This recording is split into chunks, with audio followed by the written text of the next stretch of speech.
Chapter 1. My first sea journey. Before I begin my story, I would like to tell you a little about myself. I was born in the year 1632 in the city of York in the north of England. My father was German, but he came to live and work in England. Soon after that, he married my mother, who was English. Her family name was Robinson, so when I was born, they called me Robinson, after her. My father did well in his business, and I went to a good school. He wanted me to get a good job and live a quiet, comfortable life. But I didn't want that. I wanted adventure and an exciting life. I want to be a sailor and go to sea, I told my mother and father. They were very unhappy about this. Please don't go, my father said. You won't be happy, you know. Sailors have a difficult and dangerous life. And because I loved him, and he was unhappy, I tried to forget about the sea. But I couldn't forget, and about a year later, I saw a friend in town. His father had a ship, and my friend said to me, "We're sailing to London tomorrow. Why don't you come with us?" And so, on September 1st, 1651, I went to Hull, and the next day, we sailed for London. But a few days later, there was a strong wind. The sea was rough and dangerous, and the ship went up and down, up and down. I was very ill and very afraid. "Oh, I don't want to die," I cried. "I want to live. If I live, I'll go home and never go to sea again." The next day, the wind dropped, and the sea was quiet and beautiful again. "Well, Bob," my friend laughed, "how do you feel now? The wind wasn't too bad." "What?" I cried. "It was a terrible storm." "Oh, that wasn't a storm," my friend answered. "Just a little wind. Forget it. Come and have a drink." After a few drinks with my friend, I felt better. I forgot about the danger and decided not to go home. I didn't want my friends and family to laugh at me. I stayed in London for some time, but I still wanted to go to sea. So, when the captain of a ship asked me to go with him to Guinea in Africa, I agreed. And so I went to sea for the second time. It was a good ship and everything went well at first, but I was very ill again. Then, when we were near the Canary Islands, a Turkish pirate ship came after us. They were famous thieves of the sea at that time. There was a long, hard fight, but when it finished, we and the ship were prisoners. The Turkish captain and his men took us to Salé in Morocco. They wanted to sell us as slaves in the markets there, but in the end, the Turkish captain decided to keep me for himself and took me home with him. This was a sudden and terrible change in my life. I was now a slave, and this Turkish captain was my master. Chapter 2. Down the coast of Africa. For 2 long years I lived the life of a slave. I worked in the house and the garden, and every day I planned to escape, but it was never possible. I thought about it day and night. My master liked to go fishing in a little boat, and he always took me with him. A man called Molly and a young boy also went with us. One day my master said to us, "Some of my friends want to go fishing tomorrow. Get the boat ready." So we put a lot of food and drink on the boat, and the next morning we waited for my master and his friends.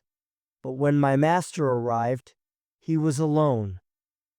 "My friends don't want to go fishing today," he said to me, "but you go with Molly and the boy and catch some fish for our supper tonight." "Yes, master," I answered quietly, but inside I was excited. "Perhaps now I can escape," I said to myself. My master went back to his friends, and we took the boat out to sea. For a time we fished quietly, and then I moved carefully behind Molly and knocked him into the water. "Swim!" I cried. "Swim to the shore!" My master liked to shoot seabirds, and so there were guns on the boat. Quickly, I took one of these guns. Molly was swimming after the boat, and I shouted to him, "Go back to the shore! You can swim there. It's not too far. I won't hurt you, but if you come near the boat, I'll shoot you through the head."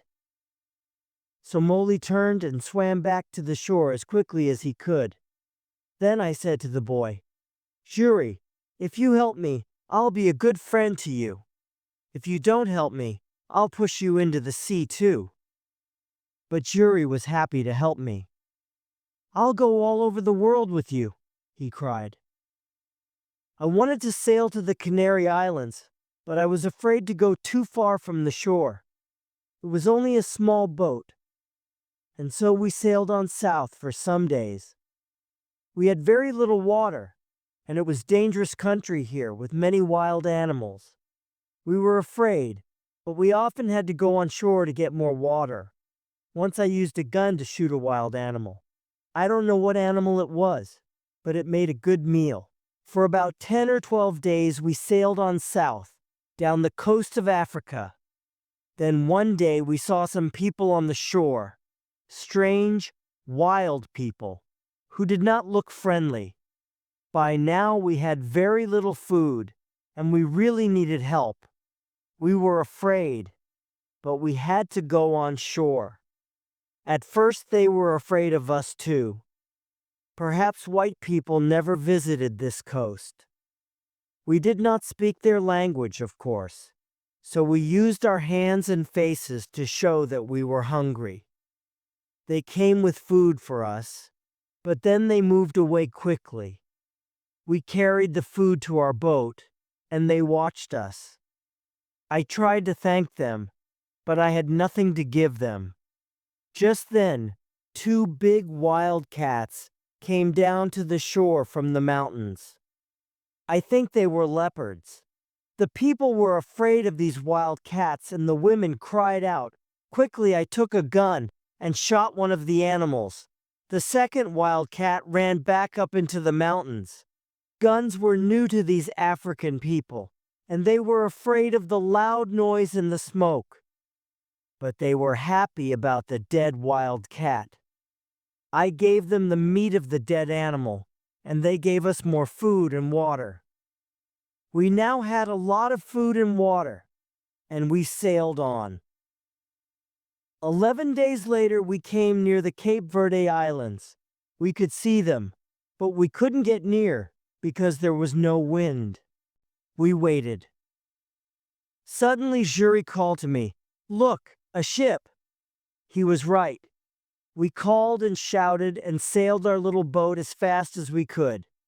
But the ship did not see us. Then I remembered the guns, which made a lot of smoke. A few minutes later, the ship saw us and turned. When we were on the ship, the Portuguese captain listened to my story. He was going to Brazil and agreed to help me, but he wanted nothing for his help. "No," he said when I tried to pay him. "Perhaps one day someone will help me when I need it." But he gave me money for my boat, and for Jury too. At first I did not want to sell Jury as a slave, after all our dangerous adventures together. But Jury was happy to go to the captain, and the captain was a good man. "In 10 years' time," he said, "Jury can go free." When we arrived in Brazil 3 weeks later, I said goodbye to the captain and Jury, left the ship, and went to begin a new life. Chapter 3. The Storm and the Shipwreck. I stayed in Brazil and worked hard for some years. By then I was rich, but also bored. One day some friends came to me and said, "We're going to Africa to do business. Why don't you come with us? We'll all be rich after this journey." How stupid I was. I had an easy, comfortable life in Brazil, but of course, I agreed. And so, in 1659, I went to sea again.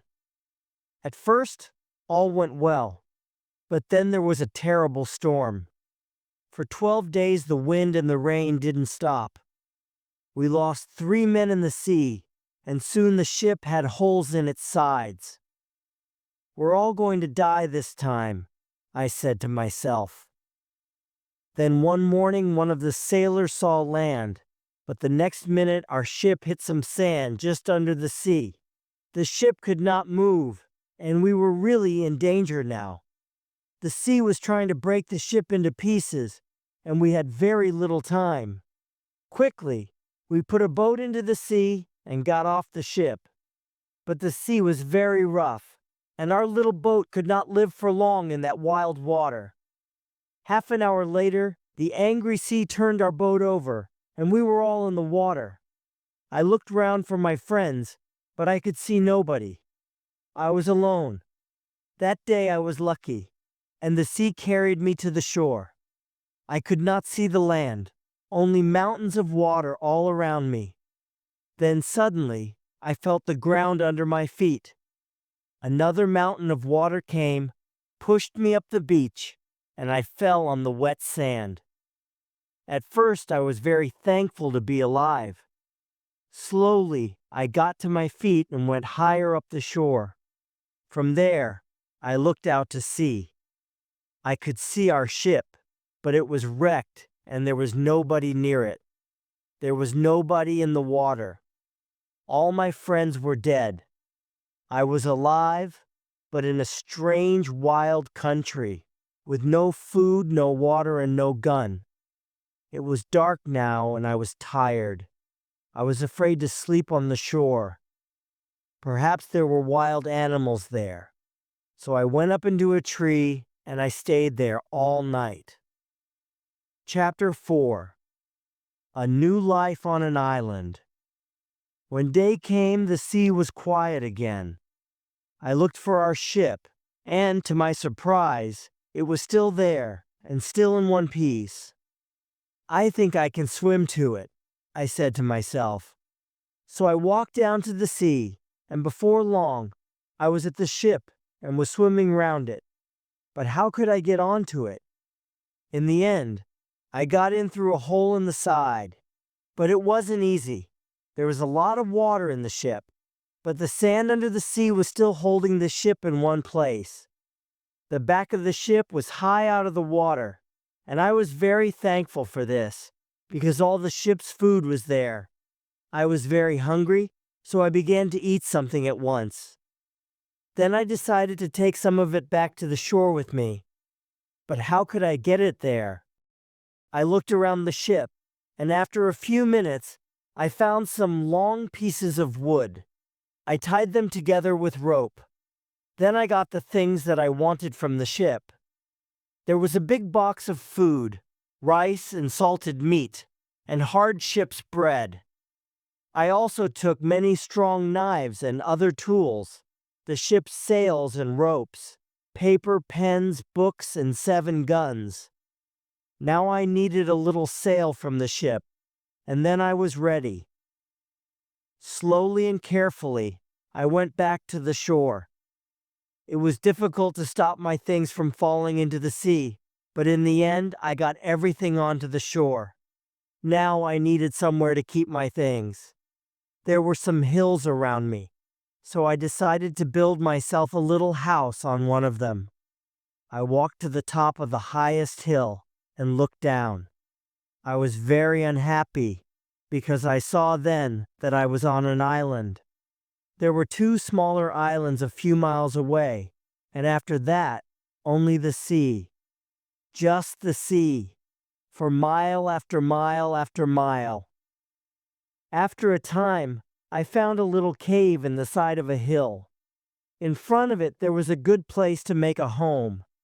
So, I used the ship's sails, rope, and pieces of wood, and after a lot of hard work, I had a very fine tent.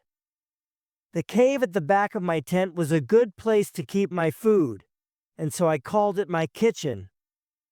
That night, I went to sleep in my new home. The next day, I thought about the possible dangers on the island. Were there wild animals, and perhaps wild people too, on my island? I didn't know, but I was very afraid.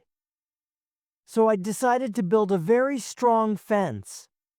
I cut down young trees and put them in the ground in a half circle around the front of my tent.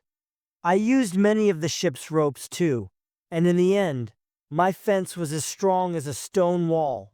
Nobody could get over it, through it, or round it. Making tents and building fences is hard work. I needed many tools to help me. So I decided to go back to the ship again and get some more things. I went back 12 times, but soon after my 12th visit, there was another terrible storm. The next morning, when I looked out to sea, there was no ship. When I saw that, I was very unhappy. Why am I alive, and why are all my friends dead? I asked myself. What will happen to me now? Alone on this island without friends. How can I ever escape from it? Then I told myself that I was lucky. Lucky to be alive, lucky to have food and tools, lucky to be young and strong. But I knew that my island was somewhere off the coast of South America. Ships did not often come down this coast, and I said to myself, I'm going to be on this island for a long time. So, on a long piece of wood, I cut these words. I came here on 30th September 1659. After that, I decided to make a cut for each day. Chapter 5. Learning to live alone. I still needed a lot of things. Well, I said, I'm going to have to make them. So every day I worked. First of all, I wanted to make my cave bigger. I carried out stone from the cave, and after many days' hard work, I had a large cave in the side of the hill. Then I needed a table and a chair, and that was my next job. I had to work on them for a long time. I also wanted to make places to put all my food and all my tools and guns. But every time I wanted a piece of wood, I had to cut down a tree. It was long, slow, difficult work, and during the next months I learned to be very clever with my tools. There was no hurry. I had all the time in the world. I also went out every day, and I always had my gun with me. Sometimes I killed a wild animal, and then I had meat to eat. But when it got dark, I had to go to bed because I had no light. I couldn't read or write because I couldn't see. For a long time, I didn't know what to do. But in the end, I learnt now to use the fat of dead animals to make a light. The weather on my island was usually very hot, and there were often storms and heavy rain. The next June, it rained all the time, and I couldn't go out very often. I was also ill for some weeks, but slowly I got better. When I was stronger, I began to go out again. The first time I killed a wild animal, and the second time I caught a big turtle. I was on the island for 10 months before I visited other parts of it. During those months, I worked hard on my cave and my house and my fence. Now I was ready to find out more about the rest of the island. First, I walked along the side of a little river. There I found open ground without trees. Later, I came to more trees with many different fruits. I decided to take a lot of the fruit and to put it to dry in the sun for a time. Then I could keep it for many months.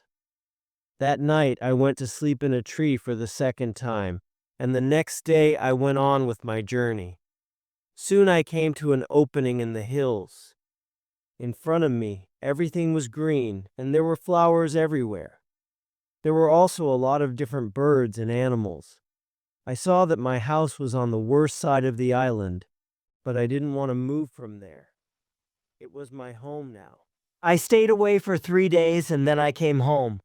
But I often went back to the other greener side of the island, and so my life went on. Every month I learned to do or to make something new. But I had troubles and accidents too. Once there was a terrible storm with very heavy rain. The roof of my cave fell in and nearly killed me. I had to build it up again with many pieces of wood. I had a lot of food now. I cooked it over a fire or dried it in the sun. So I always had meat during the rainy months when I could not go out with a gun. I learned to make pots to keep my food in, but I wanted very much to make a harder, stronger pot. A pot that would not break in a fire. I tried many times, but I could not do it. Then one day I was lucky. I made some new pots and put them in a very hot fire. They changed color but did not break. I left them there for many hours, and when they were cold again, I found that they were hard and strong. That night I was very happy. I had hot water for the first time on the island. By then, I also had my own bread. That was luck too. One day, I found a little bag. We used it on the ship to keep the chickens' food in. There was still some of the food in the bag, and I dropped some of it onto the ground.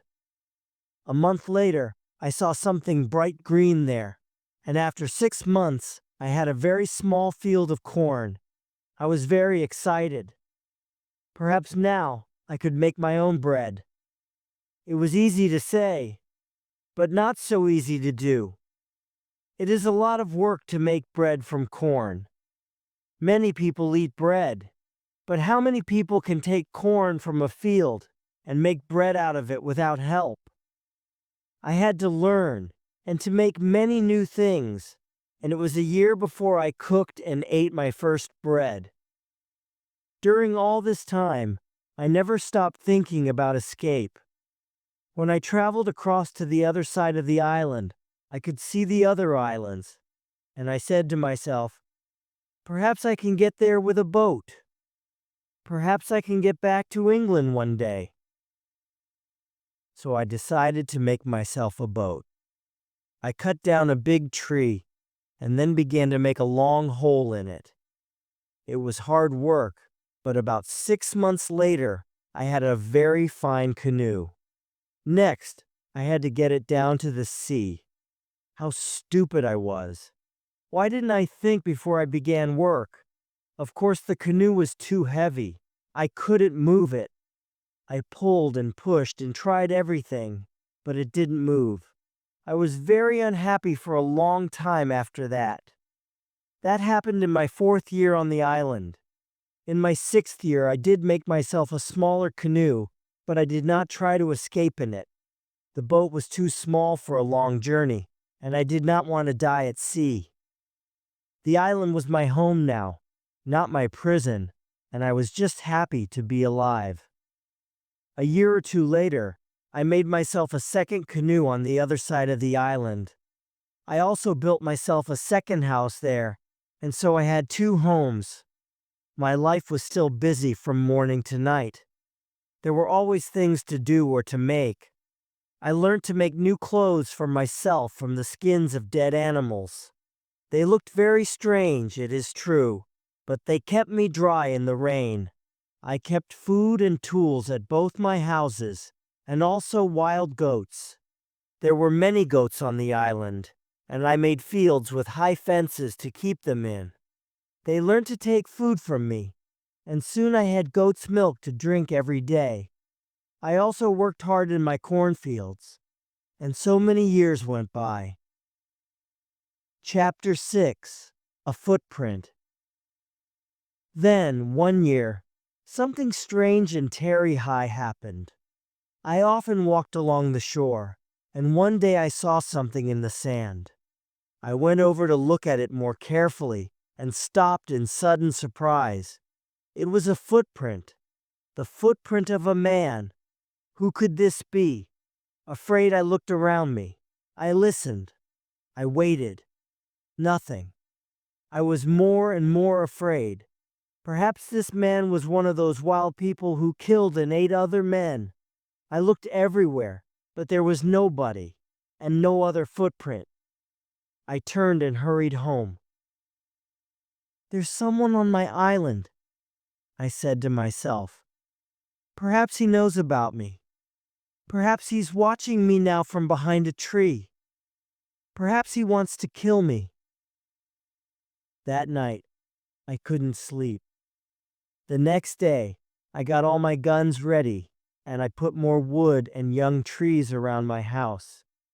Nobody could see me now. But after 15 years alone on the island, I was afraid, and I did not leave my cave for 3 days. In the end, I had to go out to milk my goats, but for 2 years I was afraid. I stayed near my home and I never used my guns because I didn't want to make a noise. I could not forget the footprint, but I saw and heard nothing more, and slowly I began to feel happier. One day, a year later, I was over on the west side of the island.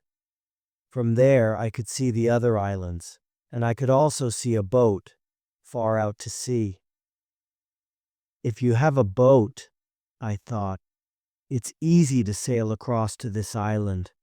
Perhaps that explains the footprint. It was a visitor from one of the other islands.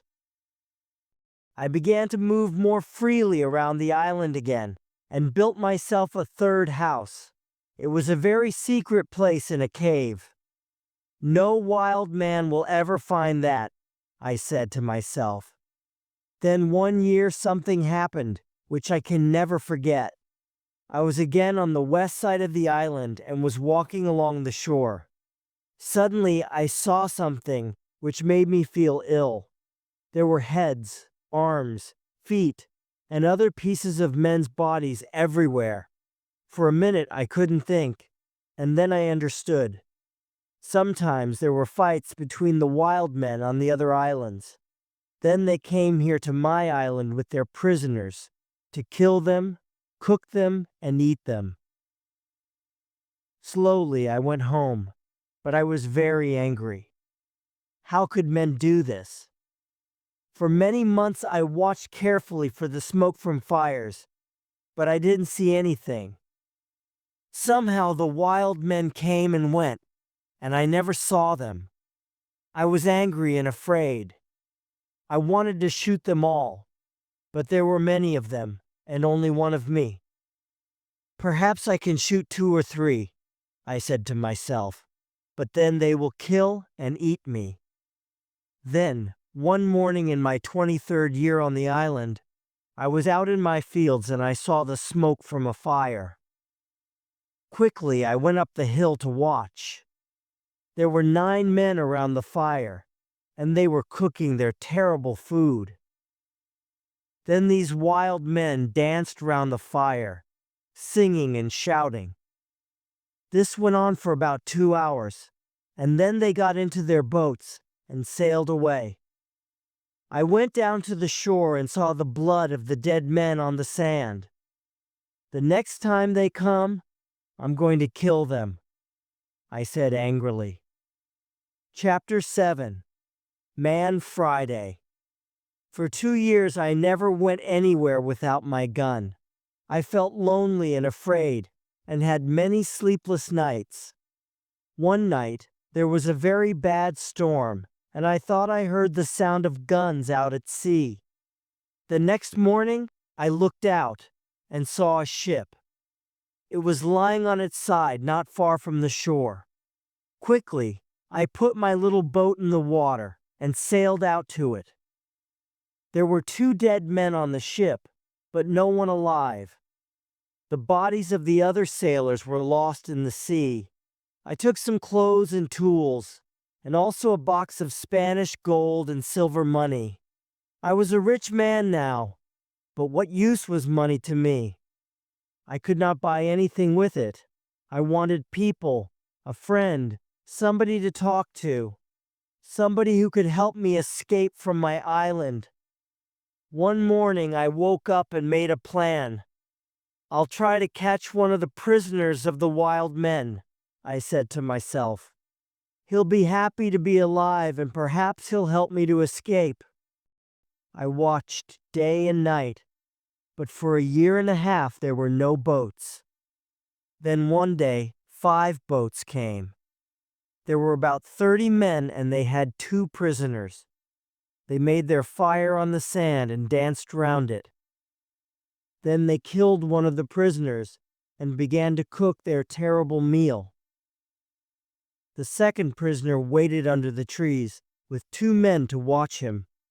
Suddenly, the prisoner turned and ran. The 2 men ran after him, but the other wild men were busy round the fire and did not see what was happening. The prisoner ran like a wild goat, and soon I saw that he was coming near the bottom of my hill. As fast as I could, I ran down the hill and jumped out of the trees between the prisoner and the 2 wild men. I hit the first man with the wooden end of my gun and he fell down, but I had to shoot the second man.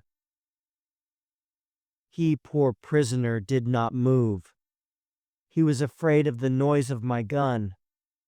I called to him and tried to show him that I was friendly. Slowly he moved nearer to me, but just then the first wild man began to get up from the ground. Then the prisoner spoke, and I understood that he wanted my sword. How happy I was to hear words again. I gave him my sword, and at once he cut off the head of his enemy. Hurriedly, we hid the dead bodies under some leaves, and then left quickly. I took my prisoner to my secret cave on the other side of the island, and gave him food and drink. After that, he went to sleep. He was a fine young man, about 25 years old, tall and well-built, with a kind face and a nice smile. He had a brown skin, black hair, bright eyes, and strong white teeth. I decided to give him the name of Man Friday, because I first saw him on a Friday. When he woke up in the morning, he ran out to me. I was milking my goats in the field, and he got down on the ground and put his head near my foot. I understood that he was thanking me, and I tried to show him that I was his friend. I began to teach him to speak English, and soon he could say his name, Master, and yes, and no. How good it was to hear a man's voice again. Later that day, we went back to my first house. We went carefully along the beach, but to here were no boats and no wild men. Just blood and bones all over the sand. I felt ill, but Friday wanted to eat the pieces of men's bodies which were still on the ground. I showed him that this was terrible for me, and he understood. When we got to my house, I gave Man Friday some trousers, and I made him a coat and a hat. He liked his new clothes very much. Then I made him a little tent to sleep in, but for a few weeks I always took my gun to bed with me. Perhaps Friday was still a wild man and would try to kill me in the night. At first, Friday was very afraid of my gun. Sometimes he talked to it and asked it not to kill him. Friday was a quick learner and his English got better day by day. He helped me with the goats and with the work in the cornfields, and soon we were good friends. I enjoyed teaching him and most of all having a friend to talk to. This was the happiest of all my years on the island. Friday and I lived together happily for 3 years. I told him the story of my adventures and about life in England, and he told me about his country and his people. One day, we were at the top of the highest hill on the island, and we were looking out to sea. It was a very clear day, and we could see a long way. Suddenly, Friday began to jump up and down, very excited. "What's the matter?" I said. "Look, Master, look!" Friday cried. "I can see my country. Look over there." I looked, and there to the northwest, Between the sea and the sky was a long, thin piece of land. I learnt later that it was the island of Trinidad, and that my island was in the mouth of the river Orinoco on the north coast of South America. I began to think again about escape. Perhaps Friday wanted to go home too. Perhaps together we could get to his country. But what then? Would Friday still be my friend? Or would his people kill me and eat me? I took Friday to the other side of the island and showed him my big canoe. It still lay under the trees. It was very old now, and there were holes in the wood. "Could a boat like this sail to your country, Friday?" I asked him. "Oh, yes," he answered. "A boat like this can carry a lot of food and drink. Then we'll make another canoe like it, and you can go home in it," I said. But Friday looked very unhappy. "Why are you angry with me?" he asked. "What have I done? Why do you want to send me home?" "But I thought you wanted to go home," I said. "Yes, but you must come with me. Kill me if you want, but don't send me away from you." Then I saw that Friday was a true friend, and so I agreed to go with him. We began work on the canoe at once. Friday chose the tree himself. He understood wood better than I did, and we cut it down. We worked hard, and in a month the boat was finished. 2 weeks later, it was in the sea, and we began to get ready for our long journey. Chapter 8. Escape from the Island. I was now in my 27th year on the island, and I did not want to be there for another year. We worked hard to get the corn in, and to make a lot of bread. We had dried fruit and salted meat and big pots to keep water in. One evening, Friday went out to look for a turtle for meat and eggs, but in less than an hour he was back, and he looked very afraid. "Master! Master!" he cried.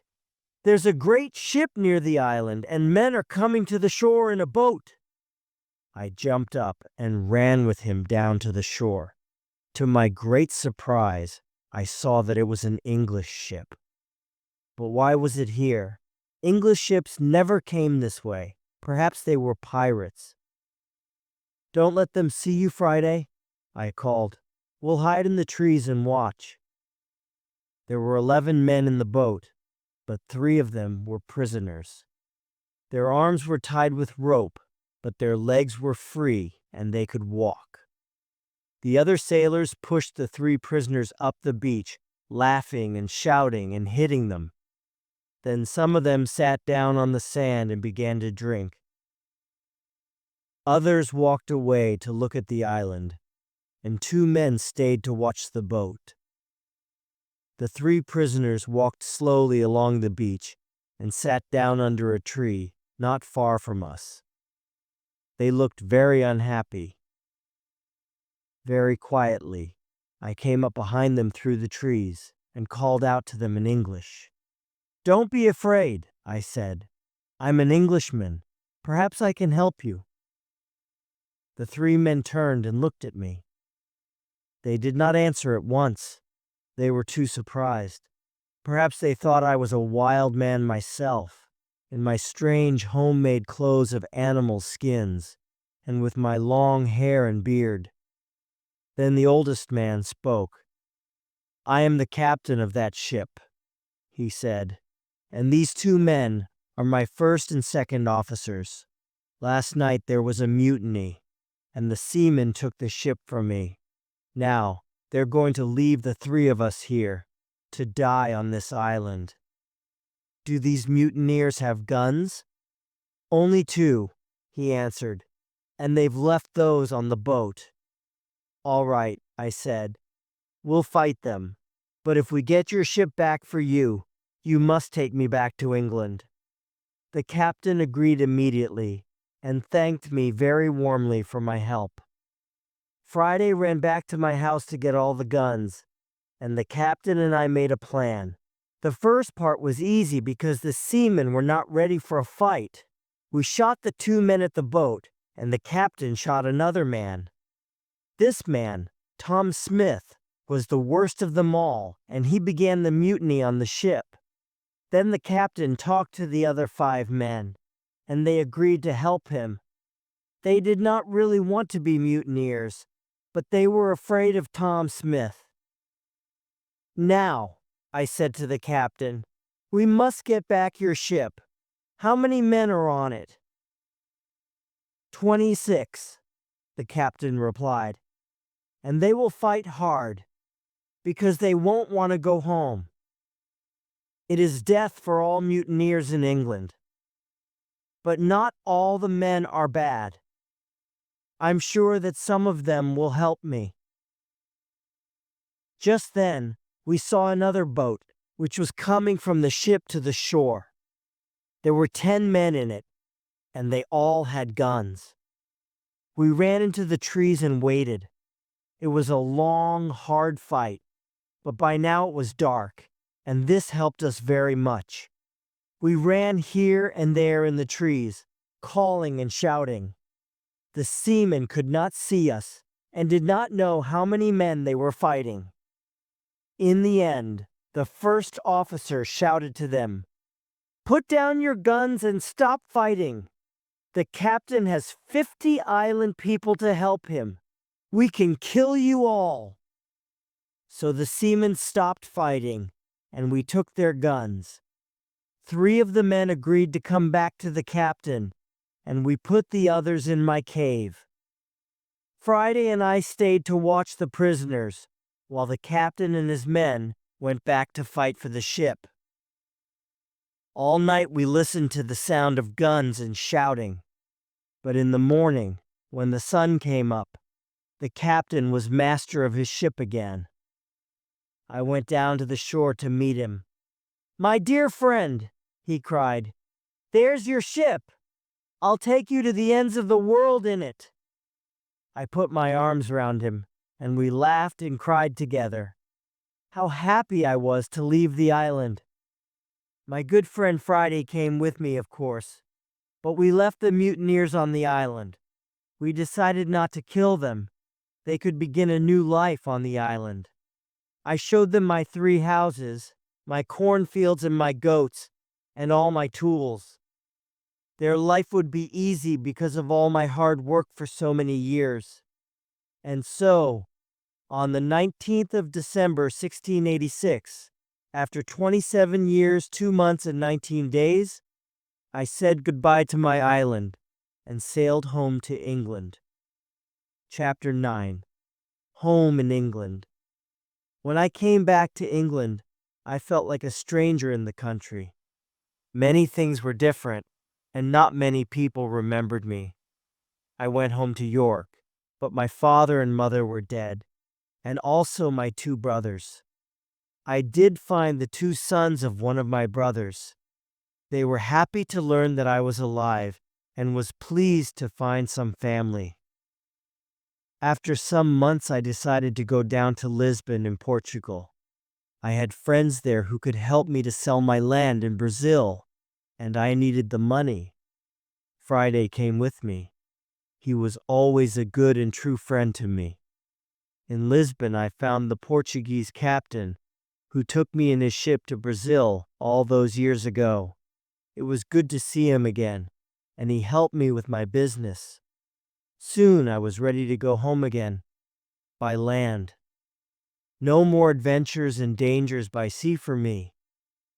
It was a long, hard journey. We had to cross the mountains between Spain and France in winter, and the snow was deep. Poor Friday was very afraid of the snow.